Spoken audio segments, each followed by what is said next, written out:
ഞാൻ വഴി വീണ് ചത്താലും ശരി കമ്മ്യൂണിസ്റ്റുകാരുടെ യാതൊരു കോളും വേണ്ട എനിക്ക്. വീണ ജോർജിനെ ചെന്ന് കണ്ട് ഞാൻ ഒരു കാര്യം സംസാരിച്ചണക്കെ ഒന്നി ഒക്കും അല്ലേ ഒക്കത്തില്ല, അല്ലേ ഞാൻ അമ്മച്ചിയെ അറിയിക്കാം. ഒരു വാക്കും വേണ്ടിയില്ല. നിങ്ങളൊരു കാര്യം ചെയ്യും, മെഡിക്കൽ കോളേജിലോട്ട് പോയി അന്വേഷിച്ചിട്ട്. ഞാനൊരു ക്യാൻസർ രോഗിയാണ്.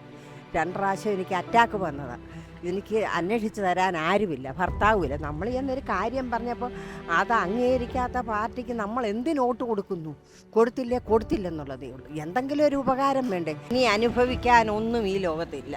ഇങ്ങനെയാണോ സാധാരണ ഒരു പാർട്ടി നിന്ന് ഏത് പാർട്ടി ആയിപ്പോട്ട് ജയിച്ചാൽ പാവങ്ങൾ എന്നൊരു കാര്യം പറഞ്ഞാൽ അത് അംഗീകരിക്കണം. അല്ല, നമ്മളോട് ചോദിക്കരുത് നിങ്ങളുടെ ആൾക്കാരെന്തോ പറഞ്ഞു അല്ലേ, എങ്ങനെ പറഞ്ഞു, അതൊന്നും ചോദിക്കാൻ പാടില്ല. ഒന്നും ഞങ്ങൾ നോക്കട്ടെ, അല്ലേ അമ്മച്ചി ഞങ്ങൾ അറിയിക്കാം. ഇതല്ലേ പറയേണ്ടത്? ഇതല്ല.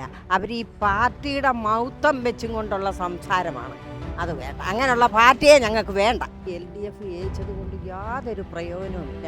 അതൊന്നും ഇല്ലാത്ത ഒരുത്തിയെ കൊണ്ട് നിർത്തിയിട്ട് എന്തുവാ കാര്യം? ഞങ്ങൾക്ക് അത് ആവശ്യമേ ഇല്ല. ഞങ്ങളോട്ട് വോട്ട് ചെയ്യത്തുമില്ല. അതാണ് ഞങ്ങളുടെ കാര്യം. ഇപ്പോൾ ആൾക്കാരെ കണ്ടിട്ടില്ലാത്ത പെരുമാറ്റം ഇവിടെ കയ്യിലിരിക്കുന്നു.